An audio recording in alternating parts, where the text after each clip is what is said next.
55 সূরা আর রহমান। দয়াময় মেহেরবান আল্লাহর নামে। পরম দয়াময় আল্লাহ, তিনি কোরআন শিক্ষা দিয়েছেন, তিনি মানুষ সৃষ্টি করেছেন, তিনি তাকে গুছিয়ে চিন্তা করতে ও স্পষ্টভাবে কথা বলতে শিখিয়েছেন।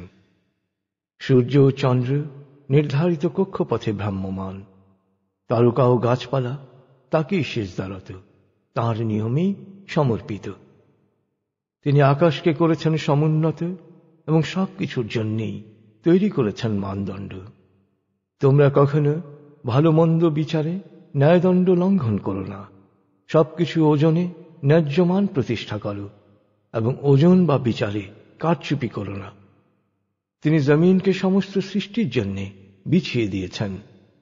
জমিনে রয়েছে সব ধরনের ফলমূল, খেজুর গাছে নতুন কাদি, নানা ধরনের খোসা আবৃত শস্য দানা আর সুগন্ধি লতাগুল্ম।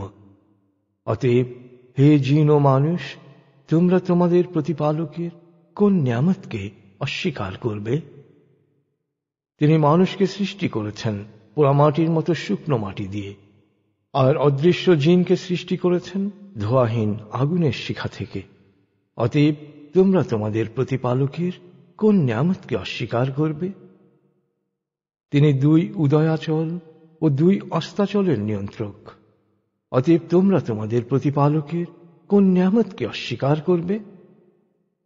সমুদ্রের 2 বিশাল স্রোতধারাকে তিনি মুক্তভাবে প্রবাহিত করেন, যাতে তারা পরস্পর মিলিত হতে পারে, কিন্তু মাঝে রয়েছে অদৃশ্য দেয়াল, ফলে তারা পরস্পরকে অতিক্রম করতে পারে না। অতএব তোমরা তোমাদের প্রতিপালকের কোন নিয়ামতকে অস্বীকার করবে?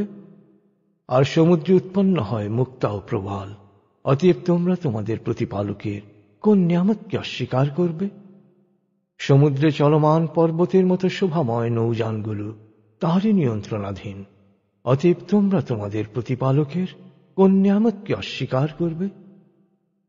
মহাবিশ্বে যেখানে যা কিছু আছে সবই নশ্বর, অবিনশ্বর শুধু তোমার প্রতিপালকের সত্তা, যিনি মহামহিম মহানুভব।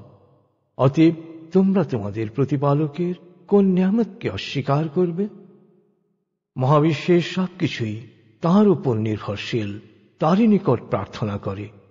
সময়ের প্রতিটি মুহূর্তে তাঁর মহিমা নবনব রূপে দীপ্যমান। অতএব তোমরা তোমাদের প্রতিপালকের কোন নিয়ামতকে অস্বীকার করবে? হে পাপ ভারাক্রান্ত জিন ও মানুষ, একদিন আমি তোমাদের সবারই হিসাব নেব। অতএব তোমরা তোমাদের প্রতিপালকের কোন নিয়ামতকে অস্বীকার করবে? হে জিন ও মানুষ, তোমরা যদি পৃথিবী ও নভমণ্ডলের সীমানা অতিক্রম করতে চাও, অতিক্রম করো, কিন্তু তোমরা কখনোই আমার অনুমতি ছাড়া তা অতিক্রম করতে পারবে না। অতএব তোমরা তোমাদের প্রতিপালকের কোন নিয়ামতকে অস্বীকার করবে? তখন তোমাদের প্রতি নিক্ষিপ্ত হবে অগ্নিশিখা ও ধূম্রপুঞ্জ, তোমরা কখনোই তা প্রতিরোধ করতে পারবে না। অতএব তোমরা তোমাদের প্রতিপালকের কোন নিয়ামতকে অস্বীকার করবে? আর একদিন আকাশ বিদীর্ণ হয়ে তেল পোড়া আগুনের মতো গনগনে লাল হয়ে যাবে।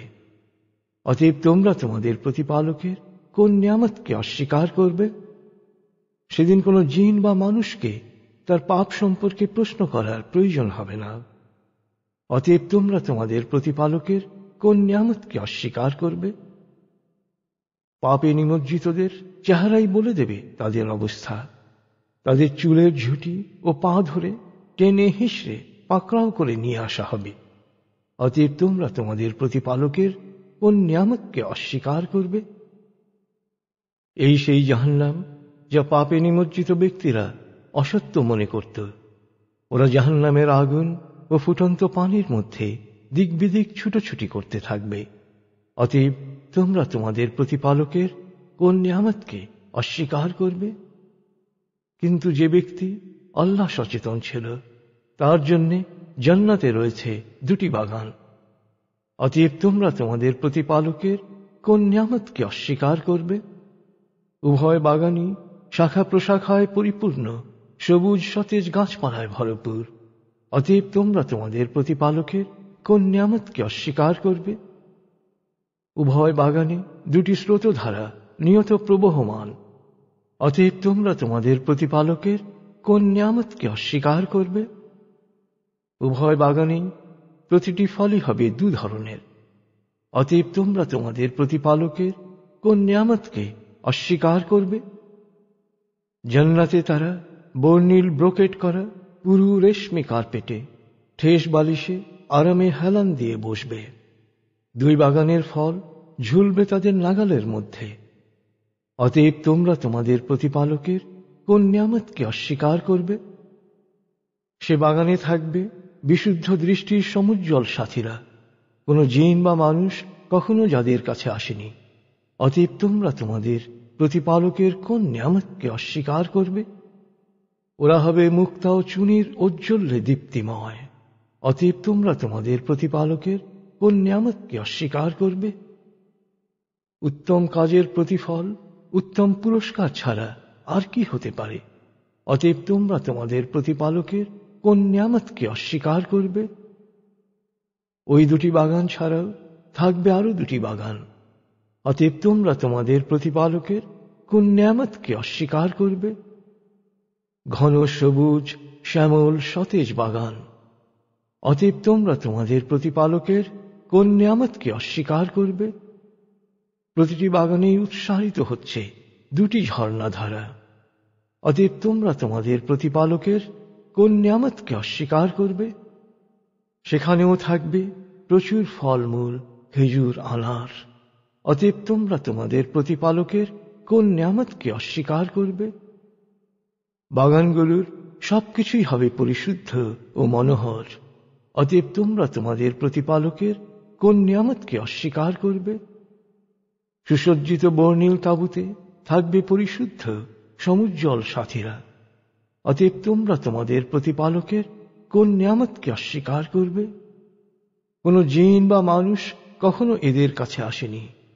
অতএব তোমরা তোমাদের প্রতিপালকের কোন নিয়ামতকে অস্বীকার করবে? তারা সুন্দরতম গালিচায় সবুজ তাকিয়ায় পরম প্রশান্তিতে হেলান দিয়ে বসবে। অতএব তোমরা তোমাদের প্রতিপালকের কোন নিয়ামতকে অস্বীকার করবে? কত বরকতময় তোমার প্রতিপালকের নাম, যিনি মহামহিম ও মহানুভব।